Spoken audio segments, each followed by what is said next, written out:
aí, galera, sejam muito bem-vindos a mais este analisador. Teve vídeo esses dias mesmo, né? Vocês estão tranquilos aí? Teve vídeo esses dias mesmo, né? E assim, um dos motivos desse tempo sem ter coisas aqui passa também pelo tema principal que me motivou a fazer esse vídeo, que é o cinema, ou os problemas do cinema como um todo, assim. Porque é dito que estamos em crise na indústria cinematográfica. Isso traz questões desde a greve, que tem trocentos mil conteúdos por aí, até, por exemplo, a questões das salas de cinema, dos problemas com os filmes sendo lançados nas salas de cinema, que a gente tem um exemplo mais recente do Furiosa, que passa longe de ser um filme terrível, trágico, mas que deu prejuízo. E do outro lado você tem o grande filme do ano na questão de bilheteria sendo Divertidamente 2, que na verdade é mais um filme de sequência, mais um filme no estilo franquia. Ao passo que também tem outra vertente que atrapalha, em certo ponto, o cinema, que é o streaming. A gente tem os serviços cada vez mais aumentando seus valores, e para quem quer se manter em um valor anterior, vai perdendo benefícios a ponto de a gente estar vendo o que era o privilégio do streaming virar basicamente o que a gente via na TV a cabo, que é você assistir um conteúdo e mesmo pagando por ele ainda assistir comerciais neste conteúdo. O que está acontecendo para ter essa crise do cinema? Será que é uma crise de verdade? Eu vou aqui enumerar 8 fatores que eu acredito que podem ser relevantes e que tem várias nuances dentro desses 8 fatores para ter um rumo, ter um norte, para a gente achar algumas respostas sobre isso. Não se percam, tem assuntos que eu vou entrar aqui que talvez você olhe e fale, não é possível que isso conversa com o cinema, não é possível que isso conversa com o problema que o cinema está enfrentando. Mas em certo ponto esbarra no que o cinema está sofrendo. Sendo o primeiro ponto, a queda do herói. Ou melhor, a queda dos filmes de herói. Surprised to see me? Esse canal aqui ele se baseou muito das suas questões aos filmes de heróis. Eu construí um nome aqui em cima dos filmes de herói, mas eu nunca me entreguei a eles assim. Eu nunca achei que o meu senso crítico estava baseado no cinema em ver filmes de herói. Quando você olha a queda, principalmente da Marvel no seu MCU na fase 4, você tem algumas nuances que podem sinalizar uma última peça de um dominó caindo nesse segmento de filmes de heróis. Porque a dinâmica que a gente viu por muitos e muitos anos era o quê? A gente viu um filme de herói, que puxava outro filme de herói, que puxava outro filme de herói, e que tinha uma conexão interessante, a gente se perguntava pra onde que isso vai parar. Os filmes episódicos que a gente sempre falava aqui. E meio que a conta-gotas foi se perdendo interesse por esses episódios. E daí, quando param esses episódios de darem certo, chega uma realidade muito dura no cinema. Nada além dos filmes de heróis davam certo. As grandes produtoras focaram em tentar ter suas franquias, e até quem tinha alguma coisa de herói, tentar puxar isso pra fazer dar certo, mas ou fracassaram retumbantemente e fecharam seus projetos de modo discreto, ou deixaram seus projetos totalmente inacabados, ou são a Sony com o universo do Aranha. E aí, sobrando o MCU, depois de uma grande epopeia que levou a um ápice jamais antes visto, os temas foram meio que perdendo a sua relevância. E tem vários pontos nisso, tanto que a variedade de coisas saindo, e ficava até difícil de acompanhar algumas vezes, também os temas sendo abordados perdendo relevância. Mas nesse ponto do tema perdendo relevância, entra um fator muito peculiar, para dizer o mínimo. Esses temas perderam a relevância porque eles de fato eram relevantes, ou de fato o público que acompanhava esses heróis tem um certo preconceito com os temas que estão sendo abordados atualmente? Pois essa queda vem junto com a ascensão de temas ligados a minorias. Mas independente de o público ser o problema, os filmes também são um problema, porque do jeito que estão sendo feitos ou do jeito que estão sendo abordados, eles não engajam mais quanto engajavam em outro tempo. E aí, com isso parando de dar certo, tem uma série de promessas não correspondidas e que foram decepcionando o seu público, com os exemplos que eu citei anteriormente, e com exemplos muito complexos que eu poderia dar vários nomes para explicar, mas que falando um termo só você vai entender. Snyderverso. E eu vou acabar voltando no Snyderverse daqui a pouquinho. E mesmo assim, a grande esperança da indústria para este ano de ter alguma coisa que seja a salvação da lavoura está nos heróis. Você tem o sucesso recente de X-Men 97, que fez pessoas redescobrirem os X-Men. Você tem a grande aposta do cinema no ano sendo Deadpool e Wolverine, trazendo o que todo mundo gosta num filme só, falando de coisas que a gente gosta. Isso só é um pouco preocupante, mas assunto para outra hora. E você tem, do lado azul, Coringa Delira 2, trazendo uma fórmula que já deu certo com o Coringa, com uma Lady Gaga que tem várias peculiaridades que chamam a gente a assistir essa obra. Que pode ser também uma coisa ligada a ter um cinema mais como arte do que só como os clichês de blockbuster, trazendo aquela reflexão do Scorsese sobre os filmes de heróis serem uma espécie de montanha-russa do cinema. E aí a gente entra no segundo ponto que eu enxergo que pode ajudar a explicar toda essa questão. You talking to me? O cinema arte tem um grande problema, que é o distanciamento dele com o público que dá a renda. Pois pelo fato de hoje ser muito mais fácil você ter acesso a um Kubrick para assistir quando você quiser na sua casa, o modo como o Kubrick acaba sendo apresentado para o espectador comum não é talvez a forma correta. Por mais que a obra seja legal, às vezes as pessoas não conseguem compreender e não conseguem se cativar com ela. Porque a indústria fica nesse dilema de valorizar o que é arte e de valorizar o que atende ao público. E nisso ela acaba se perdendo em como equilibrar essas questões e não virar chacota para uns e não, digamos assim, entregar as coisas erradas para o outro. E aí você olha para o cinema arte, que é o que está saindo mais novo, que é o que é hoje em dia que tem mais acesso para o público através do circuito que vai desembocar lá no Oscar, com essas obras apanhando muito para serem, de fato, melhor compreendidas ou melhor apresentadas. Como, por exemplo, você tem um dilema muito ligado ao que aconteceu com Barbie no ano passado e com o seu fracasso no Oscar. Você tem trabalhos incríveis da Greta Gerwig e da Margot Robbie não sendo devidamente valorizados no aspecto de arte, e você acaba que valoriza muito mais o Oppenheimer, que por mais que seja excelente, tem trocentas questões fora da tela, e acaba fazendo a crítica do filme da Barbie ser real, pois o filme literalmente foi visto como uma vítima do patriarcado. Esse patriarcado a gente pode desenhar que é o velhinho do Oscar. Só uma nota, eu não tô falando que Oppenheimer foi injusto ter ganhado tudo que ganhou ou que o filme é ruim. O filme é muito bom, de verdade.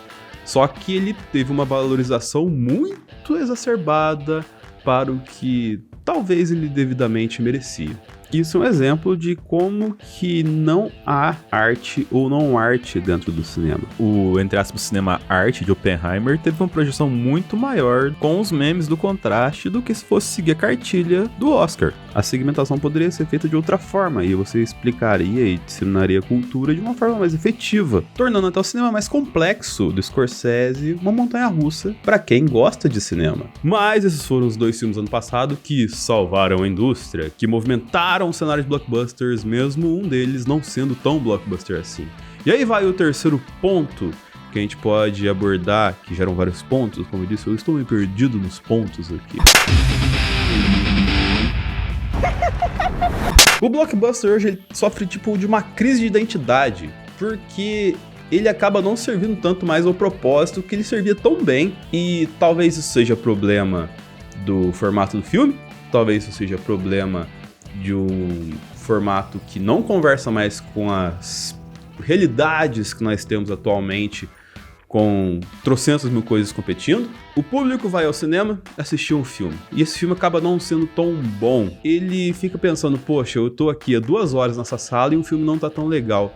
Sendo que poderia estar 2 horas com um filme não tão legal, mas na minha sala de casa. Qual que acaba pesando mais?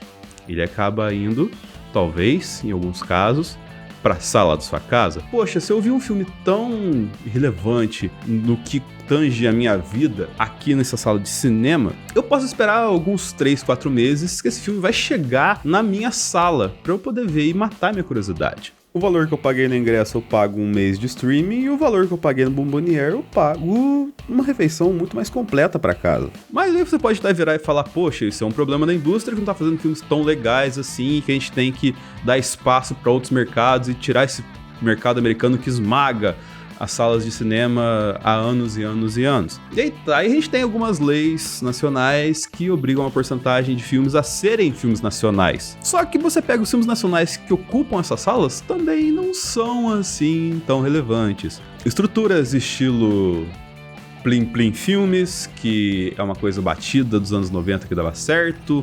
Ou você pega aquele cara engraçado da internet, só que esse cara não tem o know-how pra fazer um filme entregando as nuances artísticas que 1h30, 2 horas pedem. Você tem obras que acabam sendo simples demais e talvez até limitadas demais e que também não cativam ninguém. Além do que essas obras com grandes investimentos nacionais acabam roubando espaço de gente que produz um cinema nacional legal, mas que não tem espaço para entrar no grande circuito. E não tendo nem o seu valor devido na questão da indústria nacional, quanto nem conseguir ser visto para potenciais mercados internacionais. Mas acaba que a grande descoberta hoje em dia do público do cinema está sendo o streaming.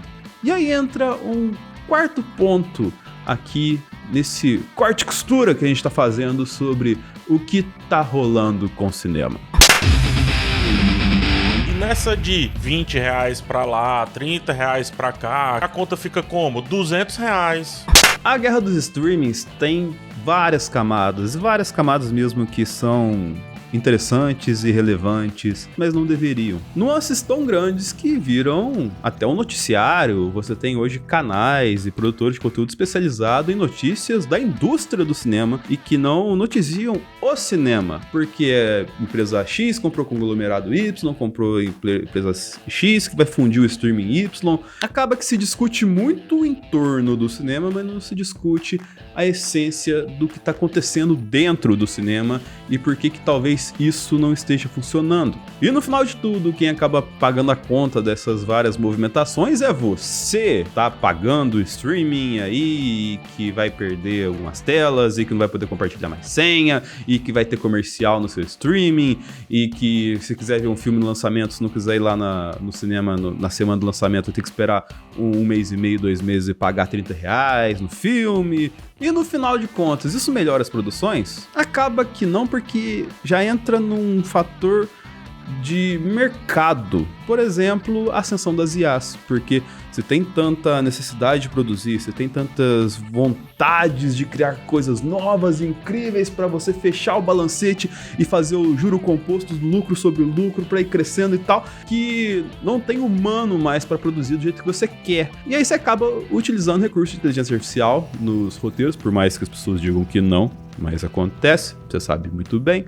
E aí essa produção, toque de caixa, gera obviamente obras mais insensíveis, que conectam menos com as pessoas, que são mais repetitivas, que apostam mais em clichês de coisas que já deram certo, utilizando leitura em cima de dados que os robôs capturam em cima do binge watch, e você se cansa muito fácil, porque fica tudo muito plástico, muito algo que parece alguma coisa que você já viu, mas você não sabe o que é. Você desconecta simplesmente. Ou é tudo muito igual, ou podem surgir coisas um tanto quanto problemáticas, como por exemplo o caso do Bebê Rena, que é uma série que fez muito sucesso e que fez um barulho gigante na internet, mas as consequências com certeza não foram medidas. Uma pessoa acabou sendo muito exposta e perseguida depois dela. E o pior é que Black Mirror, aproximadamente 1 ano atrás, previu exatamente que isso poderia acontecer. No primeiro episódio de Black Mirror da última temporada, pouca gente se atentou a isso. Dentro da mesma plataforma, é muito o que aconteceu com o Bebê Rena. E ainda tem uma questão pior, que você não tem o entendimento dos dados que você obteve em cima dessas trocentas plataformas que você coleta de binge watch e faz obras bem capengas, conscientemente capengas.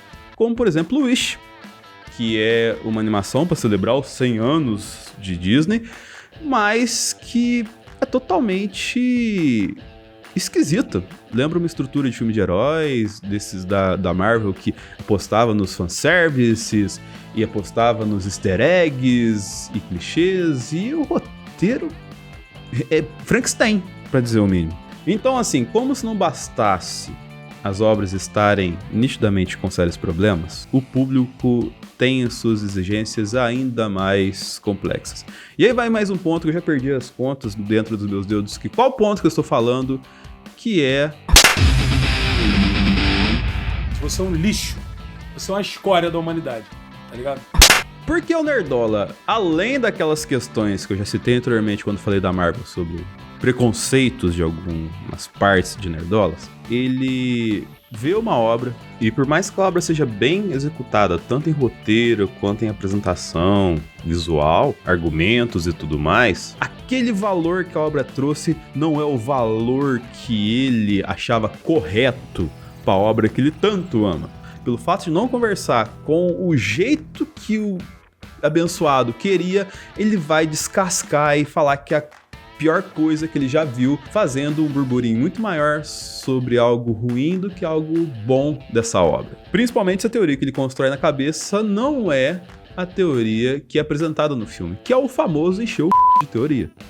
E aí, você gera cenários de conflitos de fãs da mesma obra sobre uma ótica dessa obra, que, por exemplo, é o tal do Snyderverse, que a gente já falou várias vezes nesse canal. Por mais que os dois pontos gostavam, eles tinham um choque, porque um achava que é aquilo, nunca mais preciso de mais nada, eu quero só morar nisso aqui. E gerou um conflito gigantesco que o corporativismo, por N motivos, gerou várias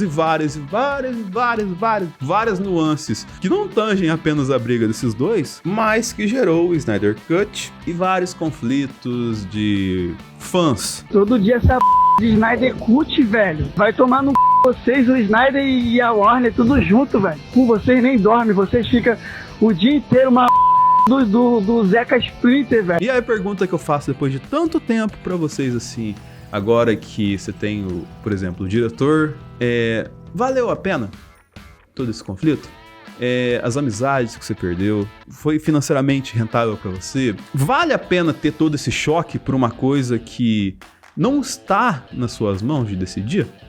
Mas alheio a essa questão de Snyderverse, que na verdade é só um exemplo de várias coisas que acontecem semelhantes em vários segmentos dentro da indústria, como por exemplo as mais variadas guerras que acontecem dentro de Star Wars no fandom, que vai desde o canon, sobre o canon, até preconceito e racismo.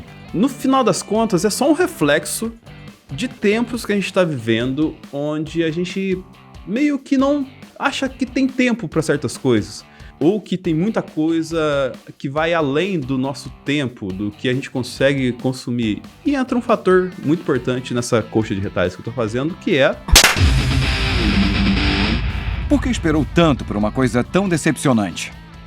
A paciência como um todo é cada vez menor para se consumir as coisas. Dificilmente uma pessoa hoje em dia vai parar 20 minutos para ver um vídeo de alguém que fale sobre aquilo que ela gostou ou até mesmo que não gostou. Inclusive, se você está assistindo esse vídeo até agora, curta, compartilhe, favorite, se inscreva e muito obrigado por estar no que provavelmente já está ou perto ou ter passado de 20 minutos aqui. E essa questão da paciência vai também para, por exemplo, um filme, uma série chata ou um texto que não consiga ser transposto em mais de 3 reels no Instagram. As pessoas andam cada vez mais impacientes, não se tem muita paciência para se falar de coisas que são científica, histórica, matematicamente comprovadas. Elas estão cada vez mais líquidas, só querem saber da polêmica da semana, das questões ligadas a problemas que deram uma audiência na semana e que geraram discussões e mais discussões e treta. E como eu disse anteriormente, com isso a indústria investe, tem prejuízo e se enfurece. E nisso que se enfurece, ela vai para os seus robôs de binge watch.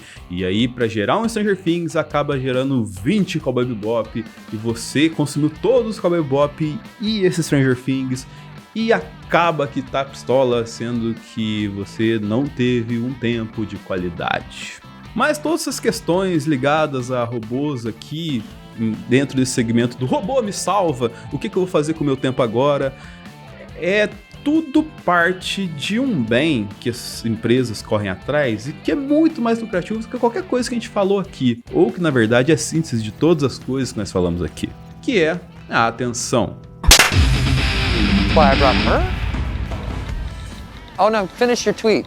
A internet é esse meio de disputa de atenção. A arte do cinema está cada vez mais saindo da sala de cinema. E ela fora da sala de cinema acaba sendo muito mais vulnerável, porque a nossa volta tem trocentos mil fatores externos em todos os ambientes que nós ficamos, que aquela caixa preta com 300 lugares que tem uma tela gigante nos priva. Mas não é um privar de censurar, e sim um privar de ajudar a gente a manter o foco naquilo que a gente está assistindo. Porque por mais que você espere para ver o seu filme na sala da sua casa, você, nos 20 minutos, vai ter uma notificação no celular que você não pode perder uma coisa incrível que aconteceu. E aí você abre a notificação e essa coisa incrível é um vídeo de um cara falando... Não vai poder não! Que outras 300 pessoas fizeram iguais atrás dessa mesma atenção. E isso, para muita gente sobreviver, até pegando um exemplo daquela galera que estava lá quando eu mencionei sobre o cinema nacional, existe uma fragmentação do conceito da arte que é explorado no cinema para outros meios, outras plataformas. Como, por exemplo, hoje existe a característica do videomaker, que é o cara que tem lá sua página no Instagram, que fala sobre produção audiovisual, que o produto final dele acaba sendo a cobertura de uma festa, vender algum produto ou serviço, ensinar você a fazer uma edição, mas o topo da pirâmide que ele vai alcançar, o inalcançável que ele quer alcançar, é ser um produtor de algum estúdio ou ter seu próprio estúdio e fazer suas obras autorais, fazer a sua arte de fato com a sua cara. Mas para conseguir fazer com a sua cara, ele tem que fazer segundo as caras de várias e várias e várias outras pessoas que buscam uma cara, mas tem dinheiro para pagar alguém para confeccionar essas caras para ela. E quando se fala em pirâmide, se fala em disputa, as pessoas estão correndo atrás, e essa questão de disputa não está apenas na questão do videomaker, mas em todas as camadas da nossa sociedade, no que tange a ter um trabalho. E também, obviamente, na questão do crítico de cinema. A gente falou isso algumas vezes, já há alguns anos já, que não existe uma obra mais mediana. Ou ela é ótima ou ela é uma tragédia. É outro fator muito relevante para como os comportamentos das pessoas estão nessas 350 mil agulhadas de pontos que eu dei sobre o que pode corresponder à crise do cinema. Sendo o próximo fator o... É que quero evitar a fadiga. O cansaço. Ele vem muito, e não sei se ele corresponde tanto apenas ao problema do cinema, ou o problema de nós como sociedade, porque ele vem muito com a vida adulta, ultimamente. Você não vai ter os mesmos direitos e privilégios, provavelmente, que os seus pais tiveram nos seus 30 e poucos anos. E aí você vai ter que lutar mais, correr atrás das suas coisas, e você vai ficar mais cansado. E ficando mais cansado, você fica menos propício a abraçar novos segmentos, novas artes, e com o maior cansaço você acaba recorrendo a conteúdos mais leves, como reality shows, reacts e até esportes, porque independente de como você esteja ou não, se você está cansado, se você está bem para consumir aquilo, aquele conteúdo vai ter um fim, ele vai ter um ponto final, ele vai ter uma conclusão que você não precisa, ou se quiser pode, mas é uma fração mínima, se preocupar em resolver. E aí te gera uma relação de pertencimento maior, porque você viu começar, continuar e terminar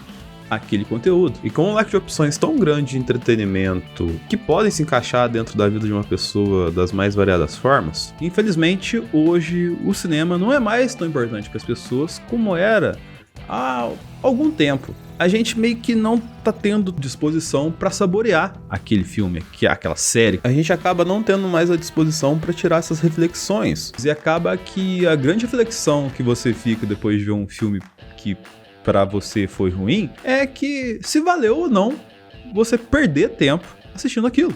E isso acaba perdendo a essência não só daquele filme que você assistiu, mas também da pessoa que passa pelo filme que está passando sobre seus olhos sem gerar nenhuma reflexão, já que muitas vezes a atenção está ligada a uma tela vertical que está ao lado de uma tela horizontal nos paralelos que compõem a vida dessa pessoa. Hoje eu não consigo acompanhar uma obra como eu acompanhava mais. há 10 anos, por exemplo. Eu não consigo ler um livro ou ler a certa HQ para saber dados legais, bacanas em cima daquilo que eu tô assistindo, e talvez não consiga nem acompanhar algum canal que tenha feito isso para chegar pronto para a obra. Tem obras até que eu fico sabendo quando lançou que seria algo legal que eu gostaria de assistir, mas que já lançou e aí passa outra coisa, e a vida vai acontecendo, vai passando, e a gente vai perdendo o timing das coisas e vai passando outras coisas relevantes na frente. É um pouco triste isso. E aí, quando uma obra acaba sendo bem visada, bem valorizada, ela em algum ponto vai acabar sucumbindo e perdendo para as trocentas referências e trocentos pontos de contrato que tem que ter, porque esse filme fez sucesso, então tem que ter tal coisa para ajudar a pagar tal conta, e fazer ele se vender e fechar todo o investimento inicial feito nele. E a gente acaba ficando sufocado porque é a próxima, e acaba que não chega a lugar nenhum. 8, 4! São 8. Cada ponto que eu citei aqui e seus mini pontos, 300 mil pontos, se você puxar uma linha, você vai achar várias questões que podem gerar boas conclusões sobre por que o cinema está com tanto problema de se fazer relevante em tempos atuais. E muito disso vem de a gente estar vivendo em um sistema capitalista que se preocupa muito mais em remendar o presente do que em costurar um futuro interessante para todo mundo. Mas se eu pudesse dar 2 apontamentos sobre isso, na verdade eu daria 2 dicas para você que assistiu até aqui. Uma é: desenvolva o senso crítico. E não é para ficar com teorias de conspirações, nossa, que coisas vão acontecer se alfa, beta, ômega e gama chegar na Terra, que é no formato de uma pizza e tal. As coisas não são tão complexas assim na vida da gente. E você vai ter coisa que você vai estudar e que você vai se decepcionar porque não é da forma que você espera, mas não quer dizer que aquilo que não é da forma que você espera é algo ruim. Mas, por favor, se baseie na verdade dos fatos, científica, matemática, historicamente. Por que eu digo que é tão importante você ter um senso crítico desenvolvido? Para você saber o que você gosta e aí saborear bem o segundo ponto que eu teria a indicar, que é: vá ao cinema. Desligue o seu celular por umas 2 horas e pouco e foque naquilo que você está assistindo, na obra que você está assistindo, nas reflexões que ela propõe, nos assuntos que ela quer abordar, nos desdobramentos em cima de uma conclusão X que você tira porque o personagem Y falou aquilo. Reflita essas coisas com o seu senso crítico para as questões da sua vida e no que aquilo te agrega como essência no ser humano. Saboreie a atmosfera do cinema e as reflexões que ela tem para te propor. Tenho certeza que você fazendo isso com o coração aberto, você vai se sentir uma pessoa com mais camadas, mais essências e que não vai preocupar tanto com os problemas do cinema, mas sim com os problemas que você consegue resolver através do cinema. E no meio disso tudo, será que talvez seja a hora de voltar para cá? Há algumas raízes, há coisas que me faziam bem, e principalmente a tentar ajudar o cinema, fazendo com que vocês vejam coisas que meus olhos veem, que é a beleza de saborear e estar compartilhando conhecimento e a paixão por essa arte que nos envolve tanto, que mexe tanto com a gente. Então, talvez seja isso que eu tenho que fazer aqui, talvez seja por isso que eu tenho que voltar. Então é isso, espero que tenham gostado do vídeo, curta, compartilhe, favorite, se inscreva e até o próximo analisador.